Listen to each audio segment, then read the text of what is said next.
ಇಲ್ಲಿ ನನ್ನ ಪ್ರಶ್ನೆ, ಮೈಸೂರು ಆಸ್ಪತ್ರೆಯಲ್ಲಿ ದಾಖಲಾಗಿದ್ದಂತ 4ನೇ ವ್ಯಕ್ತಿ, 3 ಜನಕ್ಕೆ ಗುಂಡಾರಿಸಿದ್ದಾರೆ, 4ನೇವರೆಗೂ ಗುಂಡು ಹೊಡೆದಿದ್ದಾರೆ. ಆ 4ನೇ ವ್ಯಕ್ತಿ ಮೈಸೂರು ಆಸ್ಪತ್ರೆಯಿಂದ ನಿಗೂಢವಾಗಿ ಕಾಣೆ ಆಗ್ತಾರೆ. ಯಾಕೆ ಕಾಣೆ ಆಗ್ತಾರೆ? ಆತ ಸತ್ಯ ಸಂಗತಿ ಬಯಲು ಮಾಡ್ತಾನೆ ಅಂತೇನೆ ಕಾಣೆ ಆಗ್ತಾರ? ಯಾಕೆ ಕಾಣೆ ಆಗ್ತಾರೆ? ಅದು ಅವನು ಇದುವರೆಗೂ ಸರ್ಕಾರ ಹೇಳಿಲ್ಲ. ಅವರು ಸ್ಟೇಟ್ಮೆಂಟ್ ಅಲ್ಲೂ ನಾನು ನೋಡಿದೆ. ಆ ಸ್ಟೇಟ್ಮೆಂಟ್ ಅಲ್ಲಿ ರಾಮಲಿಂಗಾರೆಡ್ಡಿ ಅವರಲ್ಲಿಯೂ 4ನೇ ವ್ಯಕ್ತಿ ಇದ್ದಾನೆ. ಅಲ್ಲಿ ಎನ್ಕೌಂಟರ್ ಆದಂತಹ ಸಂದರ್ಭದಲ್ಲಿ 4ನೇ ವ್ಯಕ್ತಿ ಇದ್ದಾನೆ. ಆ 4ನೇ ವ್ಯಕ್ತಿ ಬಗ್ಗೆ ಇವರ ಸ್ಟೇಟ್ಮೆಂಟ್ ಅಲ್ಲಿ ಎಲ್ಲೂ ಇಲ್ಲ. ನನ್ನ ಪ್ರಶ್ನೆ ಸರ್ಕಾರಕ್ಕೆ, ಡೌಟ್ ಎಲ್ಲಿ ಬರ್ತಾ ಇದೆ ಜನಗಳಿಗೆ? ರೈತರ ಸಂಘ ಯಾಕೆ ಹೋರಾಟ ಮಾಡ್ತಾ ಇದ್ದಾರೆ? ರೈತರು ಯಾಕೆ ಹೋರಾಟ ಮಾಡ್ತಾ ಇದ್ದಾರೆ? 5,000 ಜನ ಯಾಕೆ ಸೇರ್ಬಿಟ್ರು? ಏನೋ ಇವನ್ ಕಾಡುಗಳ್ಳ ಅಂದಿದ್ರೆ, ವೀರಪ್ಪನ ಕಾಡುಗಳ್ಳ ಅಂತ ನಾವು ಕೇಳಿದ್ರಿ, ಇವ್ ಕಾಡುಗಳ್ಳ ಅಂತ ಹೇಳಿದ್ರೆ ಇಷ್ಟೊಂದು ಜನ 5,000 ಜನ ರೈತರೆಲ್ಲ ಬಂದು ಹಸಿರು ಟವಲ್ ಹಾಕೊಂಡು ಯಾಕೆ ಹೋರಾಟ ಮಾಡ್ತಾ ಇದ್ರು? ನನ್ನ ಪ್ರಶ್ನೆ. ಆಮೇಲೆ ಅವರ ರಾಮಲಿಂಗಾರೆಡ್ಡಿ ಅವರು ಸ್ಟೇಟ್ಮೆಂಟ್ ಅಲ್ಲಿ ಬರೆದಿದ್ದಾರೆ, ಪರಿಶೀಲಿಸಲಾಗಿ ಅಂತೋಣಿ ಸ್ವಾಮಿ ಬಿನ್ ಪೆರಿಯ ನಾಯಗನ್ ಇವರು ಅರಣ್ಯ ಅಪರಾಧ ಪ್ರಕರಣದಲ್ಲಿ ಭಾಗಿಯಾಗಿರೋ ಬಗ್ಗೆ ಯಾವುದೇ ಮಾಹಿತಿ ಕಂಡು ಬರುವುದಿಲ್ಲ ಅಂತಾರೆ ಅವ್ರ ಸ್ಟೇಟ್ಮೆಂಟ್ ಅಲ್ಲಿ. ಸತ್ಯ ಹೇಳವ್ರೆ ನೋಡಿ, ಬಾಲಕೃಷ್ಣ ಕರೆಕ್ಟ್ ಆಗಿ ಮಾತಾಡ್ತಾವ. ಸತ್ಯ ಇಲ್ಲ ಅಂದವ್ರನ್ನ ಹೆಂಗೆ ಎನ್ಕೌಂಟರ್ ಮಾಡ್ತೀರಾ? ಕಾಡುಗಳ್ಳ ಅಂತ ಹೆಂಗೆ ಎನ್ಕೌಂಟರ್ ಮಾಡ್ತೀರಾ? ಅವನ್ಗೆ ಇಲ್ಲ ಅಂದ್ಮೇಲೆ ಅವನು ಅಬಿಚುವಲ್ ಅದ ಏನನ್ನೋದು ಸುರೇಶ್ ಕುಮಾರ್ ಅವರು ಅಫೆಂಡರ್, ಅಬಿಚುವಲ್ ಅಫೆಂಡರ್ ಇದಾರಲ್ಲ. ಈಗ ಯಾರೋ 1 ಕೊಲೆ ಮಾಡಿರ್ತಾನೆ, 2 ಮಾಡಿರ್ತಾನೆ, ಈ ತರ ಆಗಿದ್ರೆ ಅವನ ರೆಗ್ಯುಲರ್ ರೌಡಿ ಅನ್ನೋ ತರ ಇರ್ತೈತೆ. ರೆಗ್ಯುಲರ್ ರೌಡಿ ಲಿಸ್ಟ್ ಅಲ್ಲಿ ಇರ್ಬೇಕು ಅವನು. ಇವನೇನು ಇಲ್ಲ, ರೌಡಿ ಲಿಸ್ಟ್ ಅಲ್ಲೇ ಇಲ್ಲ ಇವನು. ಹೆಂಗೆ ಮಾಡಿದ್ರಿ ಅವನಿಗೆ? ಮತ್ತೆ ಗುಂಡು ಅಧ್ಯಕ್ಷರೇ, ನನಗಿಂತ ತಾವು ಬಹಳ ಸ್ಪರ್ಧೆ ಮಾಡಿದ್ದೀರಾ. ನೀವೆಲ್ಲ ಜನಗಳ ಮಧ್ಯೆ ಇದ್ದವರು, ಒಂದು ಅರ್ಥ ಮಾಡ್ಕೊಳ್ಳಿ. ಕಾಡಲ್ಲಿ ಫೈರಿಂಗ್ ಆಗ್ಬೇಕಾದ್ರೆ, ಕಾಡು ಗೊತ್ತಲ್ಲ, 1000 ಕಿಲೋಮೀಟರ್ ಇರ್ತದೆ. ಫೈರಿಂಗ್ ಆಗ್ಬೇಕಾದ್ರೆ ಎಷ್ಟು ರೇಂಜಲ್ಲಿ ಆಗ್ಬೇಕು? ಪರಮೇಶ್ವರ್ ಉತ್ತರ ಕೊಡ್ತಾರೆ, ಆಮೇಲೆ ಕೇಳಿ ಅವರು. ಪರಮೇಶ್ವರ್ ಸತ್ಯ ಹೇಳ್ತಾರೆ ಅಂತ ನಾನು ತಿಳ್ಕೊಂಡು, ಎಷ್ಟು ಇದ್ರಾಗಬೇಕು? ಒಂದು ಅರ್ಧ ಕಿಲೋಮೀಟರ್ ದೂರ ರೇಂಜ್ ಏನಿರ್ತೈತೆ ಅದರದ್ದು? ಇವ್ರದ್ದು ರೇಂಜ್ ಏನಿದೆ? ಆ ಗನ್ನಿನ ರೇಂಜ್ ಏನಿದೆ? ಅರ್ಧ ಕಿಲೋಮೀಟರ್ ರೇಂಜಲ್ಲಿ ಹೊಡೆದಿದ್ದಾರ? 1/4 ಕಿಲೋಮೀಟರ್ ರೇಂಜಲ್ಲಿ ಹೊಡೆದಿದ್ದಾರ? ಸ್ಪಾಟ್ ಅಲ್ಲಿ ಅಂದ್ರೆ ಹತ್ತಿರದಿಂದ ಹೊಡೆದಿರೋದ್ರ ಬಗ್ಗೆ ಡಾಕ್ಟರ್ ಹೇಳಿದ್ದಾರೆ. ಪಾಯಿಂಟ್ ಬಹಳ ನಿಯರೆಸ್ಟ್ ಅಲ್ಲಿ ಹೊಡೆದಿರೋದು. ನಿಯರೆಸ್ಟ್ ಅಲ್ಲಿ ಹೊಡಬೇಕಾದ್ರೆ ಅದು ಹೆಂಗೆ ಫೈರಿಂಗ್ ಅಂತ ಆಗುತ್ತೆ? ಹೇಳಿ, ನೀವು ಉತ್ತರ ಕೊಡಿ. ನಾನೇನು ಇದಕ್ಕೆ ನಾನು ಕೇಳ್ತಾ ಇರೋದು ನನ್ನ ಸ್ಯಾಟಿಸ್ಫ್ಯಾಕ್ಷನ್ಗಲ್ಲ ನಾನು ಉತ್ತರ ಕೇಳ್ತಾ ಇರೋದು. ಅಲ್ಲಿ ಯಾರು ಇಡೀ ರಾಜ್ಯದ ಜನ ಪ್ರಶ್ನೆಗಳನ್ನು ಕೇಳ್ತಾ ಇದ್ದಾರೆ, ಅಲ್ಲಿ ರೈತರು ಕೇಳ್ತಾ ಇದ್ದಾರೆ, ಅವ್ರ ಪ್ರಶ್ನೆ. ನೀವು ಆಯ್ತಪ್ಪ, ಅವನು ಆತ್ಮರಕ್ಷಣೆಗೆ, ರಾಮಲಿಂಗಾರೆಡ್ಡಿ ಅವರು ಆತ್ಮರಕ್ಷಣೆಗೆ ಮಾಡುವಂತ ಕಾನೂನು ಅಧಿಕಾರ ಇದೆ ನಮಗೆ ಅಂತ ಹೇಳಿ, ಯಾರಿಲ್ಲ ಅಂತ ಹೇಳಿದ್ರು. ಪೊಲೀಸರಿಗೆ ಆತ್ಮರಕ್ಷಣೆ ಮಾಡೋ ಅಧಿಕಾರ ಇದ್ದೇ ಇರ್ತತೆ. ಜನಗಳಿಗೂ ಹಂಗೆ ರಕ್ಷಣೆ ಮಾಡುವಂತ ಅಧಿಕಾರ ಜನಗಳಿಗೂ ಇದೆ ಸ್ವಾಮಿ.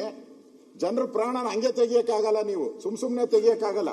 ಇನ್ನೊಂದು 3ನೇ ಪ್ರಶ್ನೆ ಅಧ್ಯಕ್ಷರೇ, ಇಷ್ಟು ಹತ್ತಿರದಿಂದ ಹೊಡೆದಿದ್ದೀರಾ ನೀವು, ನಿಯರೆಸ್ಟ್ ಹೊಡೆದಿದ್ದಾರೆ. ಅದು ಹೆಂಗಾಗ್ತೈತೆ? ಅದು ಇದು ನನ್ನ ಆತ್ಮರಕ್ಷಣೆಗೋಸ್ಕರ ಹೆಂಗಾಗ್ತೈತೆ? ನೀವು ಕಾಲಿಂದ ಕೆಳಗಡೆ ಹೊಡಿಬೋದಾಯ್ತು.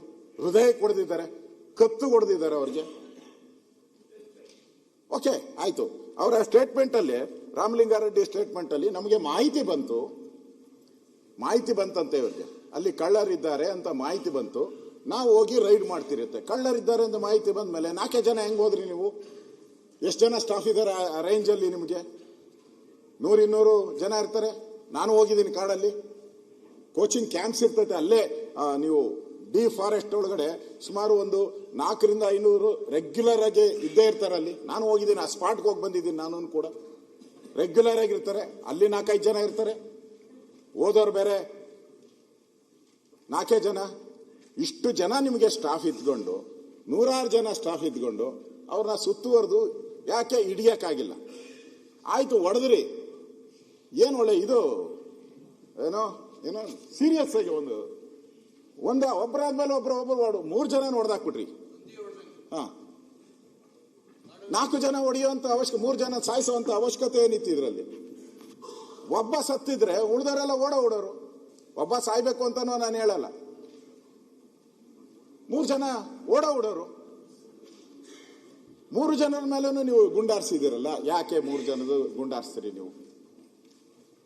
ಇದು ನಾಳೆ ಇದು ಘಟನೆ ನಾನು ಯಾಕೆ ಪ್ರಸ್ತಾವ ಮಾಡ್ತಾ ಇದ್ದೀನಿ ಅಂದ್ರೆ, ನಾಳೆ ನಮ್ಮದಲ್ಲಿ ಇದೊಂದೇ ಕಬಿನಿ ಒಂದೇ ಕಾಡಲ್ಲ, ಕರ್ನಾಟಕದಲ್ಲಿ ಬೇಕಾದಷ್ಟು ಕಾಡುಗಳಿದೆ. ಹಳ್ಳಿ ಜನ ಕಾಡುಗಳಲ್ಲಿ ಒಂದು ಅರ್ಧ ಕಿಲೋಮೀಟರ್ 1 ಕಿಲೋಮೀಟರ್ ರೇಂಜ್ಗೆ ಹೋಗ್ತಾರೆ, ಸೌದೆ ತರಕೋ ಏನ್ಗೋ ಹೋಗೇ ಹೋಗ್ತಾರೆ. ನೀವು ಬೇಡ ಅಂದ್ರೆ ಹೋಗೇ ಹೋಗ್ತಾರೆ ಅವರು, ದನ ಕರು ಮೇಯಿಸೋದಕ್ಕೆ ಎಲ್ಲ ಹೋಗೇ ಹೋಗ್ತಾರೆ ಅವರು. ಇದೊಂದು ಇನ್ಸಿಡೆಂಟ್ ನೀವು ಕರೆಕ್ಟಾಗಿ ಏನಾನ ನೀವು ಕ್ರಮ ಆಗಿಲ್ಲ ಅಂದ್ರೆ ನಾಳೆ ಕಾಡೊಳಕ್ಕೆ ಯಾವನು ಹೋಗಂಗೆ ಇಲ್ಲ. ಹಂಗಾರೆ ಬದುಕೆ ಅಲ್ಲಿ ಕಟ್ಕೊಂಡಿರ್ತಾರೆ. ನೀವು ಬಹಳಷ್ಟು ಜನ ಕಾಡಿನಲ್ಲಿ ವಾಸ ಮಾಡೋರು ಬದುಕನ್ನೇ ಅಲ್ಲಿ ಕಟ್ಕೊಂಡಿರ್ತಾರೆ. ನಾನು ಹೋಗಿದ್ದೀನಿ, ಅಲ್ಲಿ ಗ್ರಾಮ ವಾಸ್ತವ್ಯ ಮಾಡಿ ಬಂದಿದ್ದೀನಿ. ಅದೇ ಕಾಡಲ್ಲಿ ನಾನು ಕೂಡ ಗ್ರಾಮ ವಾಸ್ತವ್ಯ ಮಾಡಿದ್ದೀನಿ. ನಾನು ಅಲ್ಲಿಗೆ ಅದರಿಂದ ನನಗನ್ಸೋವಂಥದ್ದು ಈ ಹತ್ತಿರದಿಂದ ಯಾಕೆ ಗುಂಡುಗಳು ಬಂತು ಅನ್ನೋದು ಕೂಡ ನಮ್ಮ ಪ್ರಶ್ನೆ. ಮುಖ್ಯವಾಗಿ ಇಷ್ಟಕ್ಕೆ ನಾನು ಆಗಿದ್ರೆ ಇದ್ರ ಬಗ್ಗೆ ಖಂಡನ ನಿರ್ಣಯ ಮಾಡಿದ್ದಾರೆ ತಮಿಳುನಾಡಲ್ಲಿ. DMK ಅವರು ಖಂಡನ ನಿರ್ಣಯ ಮಾಡಿದ್ದಾರೆ. ತಮಿಳರನ್ನ ಕೊಂದಿದ್ದೀರಾ ಅಂತ ಅವರು ಡೈರೆಕ್ಟ್ ಆಗಿ ಹೇಳಿದ್ದಾರೆ. ತಮಿಳರನ್ನ ಕೊಂದಿದ್ದೀರಾ ಅನ್ನೋ ಮಾತನ್ನ ಹೇಳಿದ್ದಾರೆ. ಆಮೇಲೆ ಅಲ್ಲಿ ಮುಖ್ಯಮಂತ್ರಿ ವಿಜಯನ್ ಅವರು ತಮಿಳರ ಹತ್ಯೆ ಬರ್ತಾ ಇದೆ ನೋಡಿ, ತಮಿಳರ ಹತ್ಯೆ ರಾಜ್ಯ ಸರ್ಕಾರದಿಂದ ತಮಿಳರ ಹತ್ಯೆ. ಶನಿವಾರ ನಡೆಸಿದ ಎನ್ಕೌಂಟರ್ ಅಲ್ಲಿ 3 ತಮಿಳಿಗರು ಹತ್ಯೆ ಆಗಿರುವುದು ಖಂಡನೀಯ ಎಂದು ತಮಿಳುನಾಡು ಮುಖ್ಯಮಂತ್ರಿ ಜೋಸೆಫ್ ವಿಜಯನ್ ಭಾನುವಾರ ರಾತ್ರಿ ತಮ್ಮ ಎಕ್ಸ್ ಖಾತೆಯಲ್ಲಿ ಹಾಕಿದ್ದಾರೆ. ಈ ಘಟನೆ ಕುರಿತು ಕರ್ನಾಟಕ ಅರಣ್ಯ ಇಲಾಖೆ ನೀಡಿರುವ ವಿವರಣೆ ಸ್ವೀಕಾರಾರ್ಹ ಅಲ್ಲ ಅಂತ ಹೇಳಿದ್ದಾರೆ.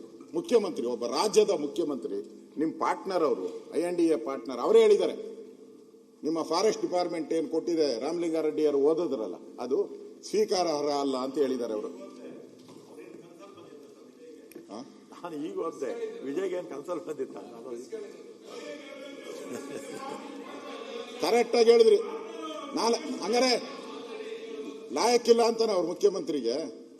ನೀವ್ ಹೇಳಿದ್ರೆ ಅದನ್ನೇ ಹೇಳ್ಬಿಡ್ತೀನಿ. ರಾಮಲಿಂಗಾರೆಡ್ಡಿ ಹೇಳಿದ್ರು ವಿಜಯನ್ ಲಾಯಕ್ಕಿಲ್ಲ ಮುಖ್ಯಮಂತ್ರಿಗೆ ಅಂತಾನೆ.